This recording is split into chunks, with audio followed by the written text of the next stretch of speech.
você veio, queridos. Sou muito feliz de estar aqui, de estar compartilhando a palavra com vocês. É sempre uma honra poder compartilhar um pouco da palavra, compartilhar dos oráculos do Senhor. Amém. E que maravilha, né? Estava ouvindo o pastor falar aqui da ação que vai ter no dia 5, né? No Lar São Francisco, voltado para as crianças. E isso é maravilhoso, irmãos, sabe? Se você puder participar, participe. Você sabe que o Espírito Santo, ele não recebe o Espírito Santo Júnior, né? As crianças recebem o Espírito Santo, né? É o mesmo Espírito Santo que habita em mim, que habita em você, que ressuscitou Jesus Cristo dentre os mortos. É o mesmo Espírito Santo que vai tocar naquelas crianças no dia 5, que se faz presente aqui essa noite, que promove todo esse mover, essa unção gostosa. Sabe, irmão, santo, e eu já disse isso até algumas vezes, mas eu gosto de lembrar, porque às vezes parece que Espírito Santo, né, é o sobrenome do Espírito Santo. Não, mas santo é a característica dele. Ele é santo, ele é santíssimo, ele é a Trindade, é o Pai, é o Filho e é o Espírito Santo. Amém? Para nós é uma honra, Espírito Santo, ter você aqui dentro, ter você ministrando aos nossos corações. Glória a Deus. Quanto à biblioteca, irmãos, tem um livro lá, né? Há um tempo atrás eu conseguia ler o título, o subtítulo e o nome do autor daqui. Agora eu consigo ler o título. Amém? Mas é o Qualificados. Quero recomendar para vocês, acho que tem um exemplar ainda ali. Esse livro, o apóstolo Guto falou que lê todos os anos. Todo início de ano ele lê esse livro para dar uma atualizada. Conhecimento precioso, irmãos. Se não me engano, são 40 capítulos ali, cada um é um tópico, né? Integridade, princípios da palavra de Deus que vão edificar a sua vida. Amém? Diga comigo, eu vim prestar um culto. Amém. Nós precisamos entender que nós estamos aqui para prestar um culto, queridos. Você não veio assistir o culto, você veio prestar o seu culto ao Senhor. Não para mim, não para o ministro que está aqui, né, mas ao Senhor. Então o seu coração precisa ter essa disposição, né, ao Senhor, de prestar o seu melhor culto a Ele. Diga comigo, eu sou uma brasa e vou começar um incêndio. Glória a Deus. A graça de Deus é maravilhosa, queridos, sabe? Deus não faz acepção de pessoas, Ele nunca fez acepção de pessoas. Então tudo que está disponível para um irmão, para talvez algum irmão que se considera mais ungido, né, talvez aqui dentro da igreja, talvez na internet ou na televisão que você vê, essa mesma unção, ela está disponível tão forte ou maior na sua vida também. Então, no que depende de Deus, já está disponível, já está liberado para você desfrutar disso. Agora depende de você se colocar no vácuo da unção, se colocar à disposição do Senhor em consagração para desfrutar de tudo isso. E muitas vezes a gente acha que não é merecedor da graça de Deus. Sabe, meus irmãos, a graça de Deus é justamente para aqueles que não são merecedores. Afinal de contas, nem eu, nem você éramos merecedores pelas nossas ações, pelas nossas atitudes, de nos tornarmos filhos de Deus.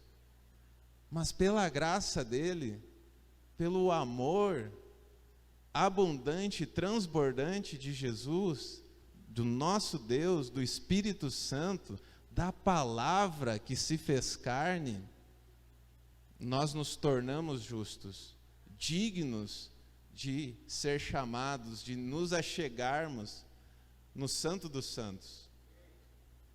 Sabe, irmãos, para nós hoje é algo muito distante, né? Mas na antiga aliança, o Velho Testamento, era só o sacerdote da descendência, né? Alguns poucos homens que podiam acessar o ambiente do templo, denominado Santo do Santo, Santíssimo, Super Santo. Um ambiente reservado à presença do Senhor. Só que hoje, na nova aliança que vivemos e desfrutamos, todos nós podemos desfrutar dessa presença. Como diz a música, e eu amo essa parte, o véu que separava já não separa mais. E como dizia um amigo meu, o véu foi rasgado de cima para baixo. Foi o próprio Deus que decidiu rasgar o véu. E não tem nada que o diabo possa fazer para costurar isso de novo. Esse véu foi rasgado, o acesso está liberado para que você possa desfrutar. Então nós desfrutamos hoje da graça, da presença do Senhor. Amém? E nós somos a igreja. E a igreja é a esposa de Cristo. É a noiva ou a esposa. Sabe, irmãos? Então eu vou te dizer uma coisa. Se um dia na sua vida você pensar em falar mal da igreja, você lembre que você está falando mal da esposa de Cristo. Sabe, a gente não deve falar mal nem da esposa, né, de ninguém, quanto mais da esposa do Senhor. Então a igreja é algo precioso, da qual nós devemos cuidar, né? E nós, como igreja, devemos nos cuidar. Ser uma noiva sem mácula, sem manchas, com as nossas vestes brancas. E isso, queridos, embora dependa de nós também, de certa forma, também não depende, sabe? Paulo disse certa vez, quando sou fraco é que sou forte. Mas isso não significa que nós não devemos nos esforçar, que não há uma responsabilidade em nós. Sim, existe muita responsabilidade, queridos, em nós. Mas na nossa própria capacidade nós somos fracos. Agora, a nossa capacidade com a unção do Espírito Santo, esse é o dunamis de Deus. Esse é o poder do Espírito Santo sendo liberado aqui na terra. Nós somos o elo de conexão do que é celestial com o que é natural. Você é o elo. A cura se manifesta através da sua vida. Você está entendendo? Não é você que cura, mas é através da sua vida. E hoje nós estamos aqui numa quinta-feira, culto de ensino, e eu quero avançar com vocês e compartilhar um conteúdo. O tema de hoje é um dos pilares que fundamentou, né, a Verbo da Vida, a igreja Verbo da Vida, mas que é o fundamento da palavra de Deus, que é fé e confissão. Fé e confissão da palavra. É a substância das coisas, né? E eu quero que você abra comigo lá em Romanos, no capítulo 2, nós vamos começar por um caminho e vamos chegar num excelente lugar. Amém?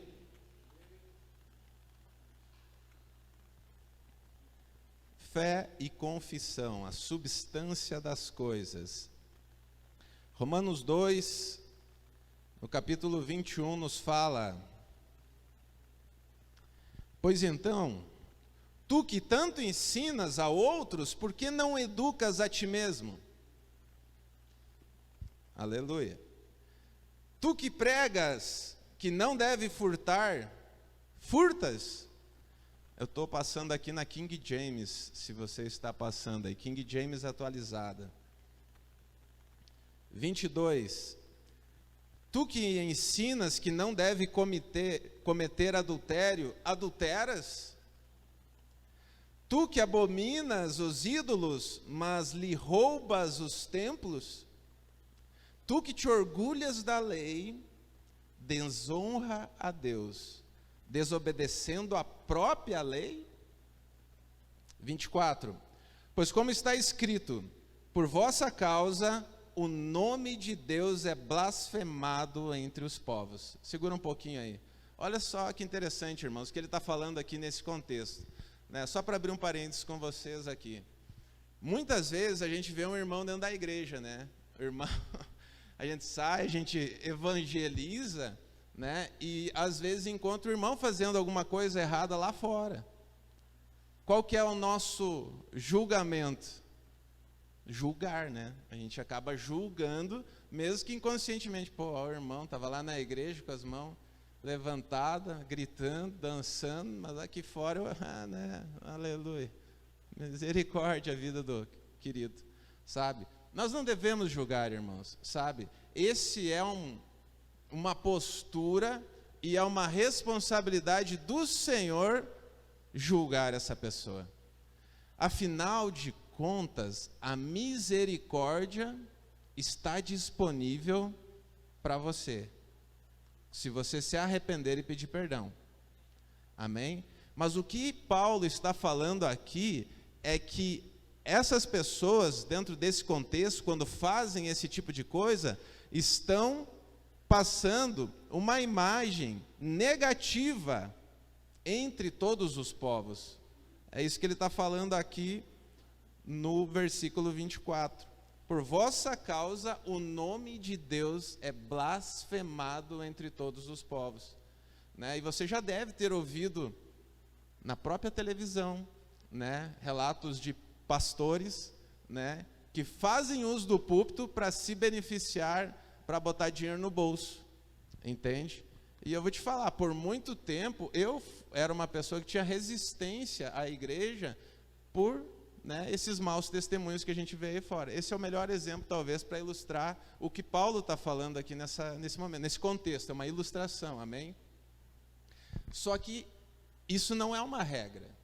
Existem muitas igrejas, e a grande maioria delas é séria, são igrejas corretas, a igreja de Cristo, né? Mas Paulo está falando aqui, por vossa causa o nome de Deus é blasfemado entre todos os povos. No versículo 25, portanto, a circuncisão tem valor, olha só, ele está tocando num aspecto aqui dos judeus, ó. A circuncisão tem valor se obedecerdes à lei, mas se tu não observas a lei, a tua circuncisão já se tornou incircuncisão, como se tu não tivesse. 26. Se aqueles que não são circuncidados praticam os preceitos da lei, não serão eles considerados circuncisos? Estão entendendo o paralelo aqui, a analogia que Paulo está fazendo? Vocês já vão entender ali na frente, ele vai explicar com maior clareza. No 27, e aquele que é, por natureza incircunciso, mas cumpre a lei, ele condenará a ti, que mesmo tendo a lei escrita e a circuncisão, é transgressor da lei. Paulo vai quebrar tudo agora. 28, portanto, não é legítimo judeu, a frase é assim, portanto, não é legítimo judeu quem simplesmente o é exteriormente, nem é verdadeira circuncisão a que é feita fora do coração. Diga comigo, fora do coração. No corpo físico. 29. Absolutamente não. Judeu é quem é interiormente. E circuncisão é realizada na alma do crente. Diga comigo, na alma do crente. Pelo Espírito, e não apenas pela letra da lei. Para todos estes, o louvor não provém dos homens, mas de Deus. Amém? Glória a Deus. Então, olha só o que Paulo está falando. Que, claro, nesse contexto aqui, ele está trazendo uma introdução para o que ele vai desenvolver na carta aos Romanos, né? Que Deus era para os judeus e o resto estava perdido. E Paulo agora está dizendo, não, peraí, não é desse jeito. Cristo veio para todos, porque a verdadeira circuncisão não é essa que vocês têm aí, no corpo, na carne. A verdadeira circuncisão é a que você tem no coração, no espírito. E o que é isso para nós? O que isso quer dizer para nós? Que a nossa circuncisão é o nascer de novo. Quando nós aceitamos a Cristo, nós nos aliançamos ao Senhor e agora desfrutamos dessa nova e superior aliança. Essa é a verdadeira circuncisão. Tá, irmão, mas e daí? O que adianta essa circuncisão? Que papo é esse? Esse é o sinal. Esse é o sinal de que você é filho, que você tem o coração agora do Pai. E quando nós nascemos então de novo, olha que interessante, nós não nascemos de novo para viver o velho. Nós não nascemos de novo para continuar com as mesmas obras, com as mesmas práticas que nós fazíamos antes de nascer de novo. Que sentido há em nascer de novo e continuar com as velhas práticas? Você não precisa nascer de novo, então. Aleluia. Nascer de novo é nascer para uma nova vida, para uma nova prática, para um novo estilo de vida, para uma nova forma de viver. Para isso que você nasceu de novo. Então, para essa nova etapa da sua vida, existe um novo estilo de vida. Glória a Deus. A palavra nos fala em Efésios, no capítulo 1, versículo 3, bendito seja o Deus e Pai de nosso Senhor Jesus Cristo, que nos abençoou com todas as bênçãos espirituais, diga comigo, bênçãos espirituais, nas regiões celestiais. Olha só o que ele está dizendo aqui então, que agora eu nasci de novo no Espírito. Amém? Estão entendendo? Você nasceu de novo no Espírito. Nós vamos chegar no bom lugar. Para um novo estilo de vida. E a palavra nos fala que nós já fomos abençoados nas regiões celestiais, com toda sorte de bênção. Toda sorte de bênção já está disponível. Saúde divina, prosperidade financeira, paz de espírito, viver em paz, viver em alegria, desfrutar de bons relacionamentos, sabe, se mover nos dons e tudo mais. E a gente vai ver um pouco disso mais para frente. Então, todas essas bênçãos, irmãos, já está disponível nas regiões celestiais. Então, como eu nasci de novo, como é que eu acesso essas coisas? Como é que eu desfruto das bênçãos espirituais? Me movendo no Espírito.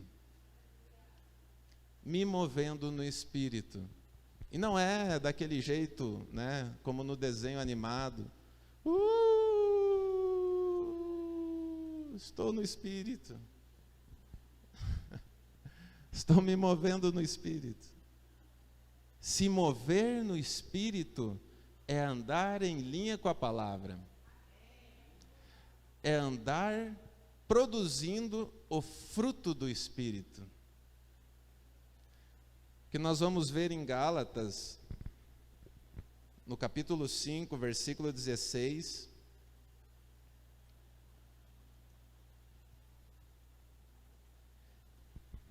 Gálatas 5, no versículo 16, ele vai falar algo a respeito. Ele diz: portanto, vos afirmo, vivei pelo Espírito, e de forma alguma satisfareis as vontades da carne.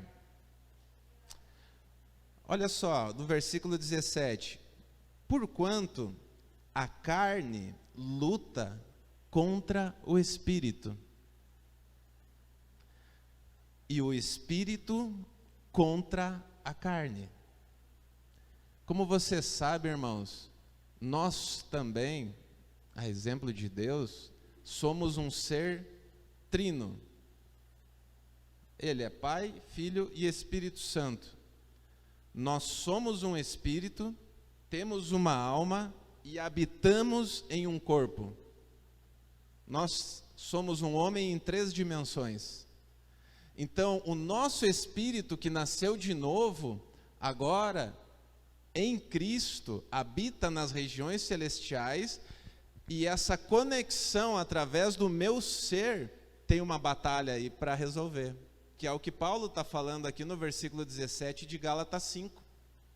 Que a nossa carne agora, essa carne aqui, ou como dizia Kenneth Hagin, esse paletó de carne, ele milita contra a vontade do Espírito. A vontade do Espírito é perfeita, é plena, é a própria vontade de Deus para a sua vida. Agora, a sua carne tem sentimentos, tem desejos, ela sente fome, ela sente frio, né? É na carne, é o bio, né? Você tem 5 sentidos, fazem você sentir sensações, né? Alguns estudiosos dizem que as mulheres são muito mais sentimentais do que os homens. Não sei de onde que tiraram isso, né? Mas é na carne, é no bio que vem os sentidos. E entre esse espírito e essa carne, existe uma alma, que é a nossa mente. E a palavra vai falar em Romanos 12, versículo 2: não vos amoldeis a esse mundo, mas renovem a vossa mente com a palavra de Deus, para que você possa desfrutar do quê? Da boa, perfeita e agradável vontade de Deus. Então, dentro desse contexto agora, que eu entendo bênçãos espirituais, novo nascimento, carne, luta, batalha espiritual, carne e espírito, eu preciso exercitar a renovação da minha mente, do meu entendimento, da minha alma, para quê? Para permitir que a vontade, que a primazia do Espírito agora seja manifesta através desse elo de ligação do sobrenatural aqui com o natural. Se da parte de Deus, irmãos, já está disponível, meu Deus, irmãos, eu vou te dar uma sugestão, sabe? Quando você vê uma unção muito forte, uma pessoa muito ungida, né, manifestando sinais e maravilhas, você sinta um ciúme santo, sabe? Não da pessoa, mas de Deus, porque Ele não vai negar para você isso. Ele não vai negar. Se esse é o desejo do seu coração, desfrutar de uma unção maravilhosa, através da sua vida, ela está disponível. Eu estava ouvindo umas ministrações do Todd White, nesses últimos dias, Estou apaixonado pelo Todd White, né? É ministração, evangelismo de rua, né? E ele sai pela rua, ele estava essa semana andando no trânsito lá, não sei qual é a cidade dos Estados Unidos que ele mora, congestionamento, ele baixava o vidro e Jesus te ama, irmão, e tal, ia na rua, assim, no tráfego, né? Orando com as pessoas. Eu acho aquilo maravilhoso. Mas ele estava relatando que quando ele se converteu, Todd White veio de um contexto, né, de perdição, de drogas, né, uma vida devassa. E quando ele se converteu, ele disse: eu queria orar por todo mundo, gente. Eu queria orar por todo mundo. A primeira vez que eu saí na rua, depois da minha conversão, eu orei por mais de 70 pessoas na rua. Olha a unção para orar, né, para evangelismo de rua. E ele contando que orava, mas a cura não acontecia. E ele continuava orando e a cura não acontecia. A esposa dele disse para ele assim: eu não saio mais na rua contigo. Eu não saio. Ela foi bem elegante o jeito que ela falou. Eu não saio mais na rua contigo. Porque ele queria orar por todo mundo que ele via. Até o dia que ele foi no culto onde estava Benny Hinn ministrando. Quantos aqui conhecem Benny Hinn? Amém? Benny Hinn é uma unção espetaculosa, certo? É uma unção muito específica, é espetacular. Você pode pesquisar no YouTube lá, Benny Hinn. É fantástico, né? Ele parece o Paul McCartney mais velho. E ele é aquele cara que joga a unção assim e vai o efeito dominó. Ele tira o paletó, ele faz aqui, a pessoa, né? É forte. Mas se a gente olha para isso sem entendimento, a gente diz que é um ensaio. Parece Matrix, né? Matrix Gospel. Diz que Matrix foi inspirado em Benny Hinn. Mas é desse jeito, queridos. E aí os diáconos estão lá e dizem: levanta. E pá, voa. Levanta de novo, né? Vai dando as doses assim, a pessoa vai caindo.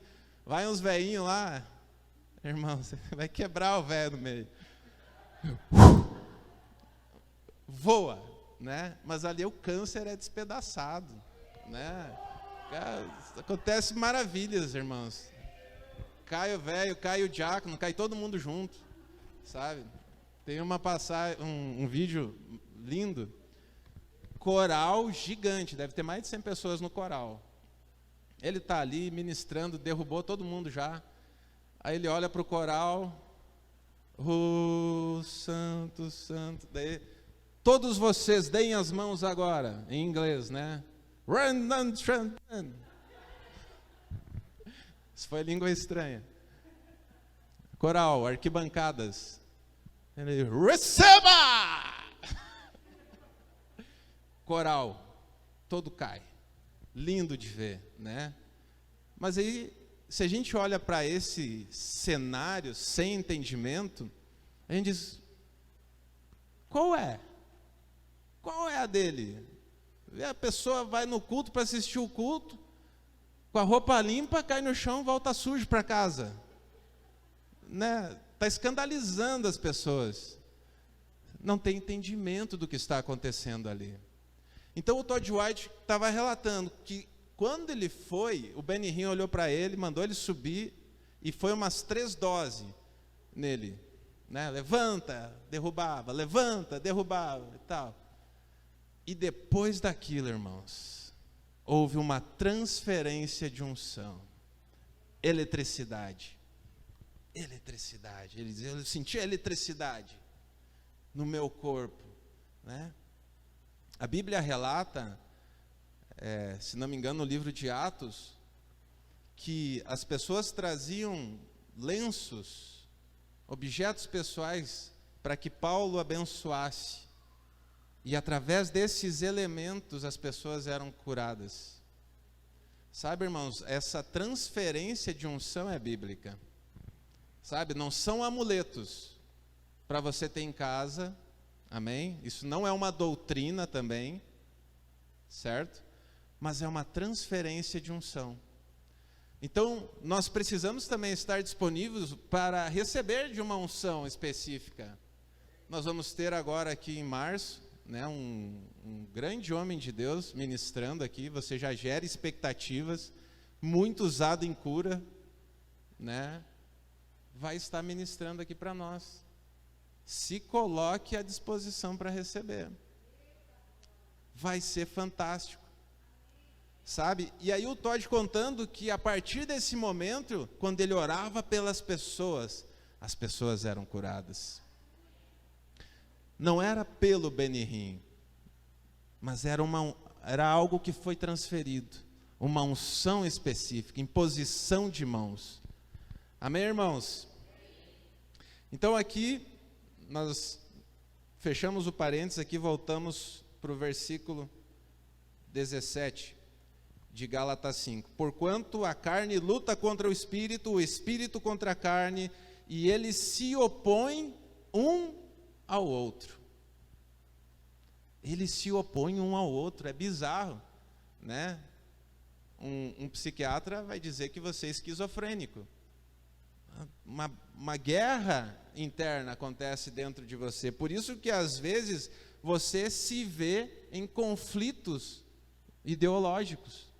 Você diz, eu devo fazer ou não devo? Devo dizer não para isso ou devo dizer sim?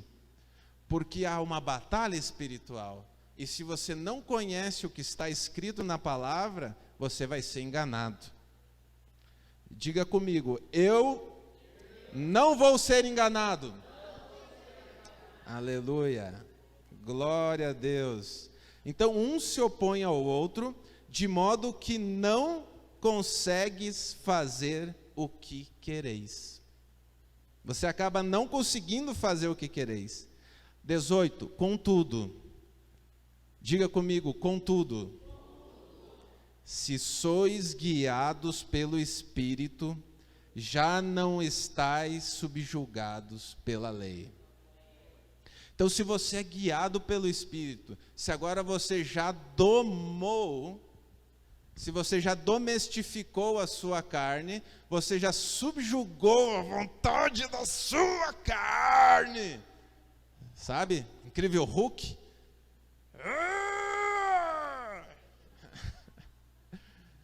Eu vou fazer. Né? Aquilo é a vontade da carne. Você querendo fazer algo que você não deve. A tua carne gritando. Vai ver. E a palavra dizendo, perdoe. E a carne dizendo, vai ver. E a palavra dizendo, tenha misericórdia. Sabe, irmãos? Conhecimento da palavra te coloca num caminho reto. Um caminho de paz. Um caminho de alegria. Um caminho de prosperidade. Degrau após degrau. E isso não significa que você não vai ter aflição na sua vida, que você não vai passar pelos desafios.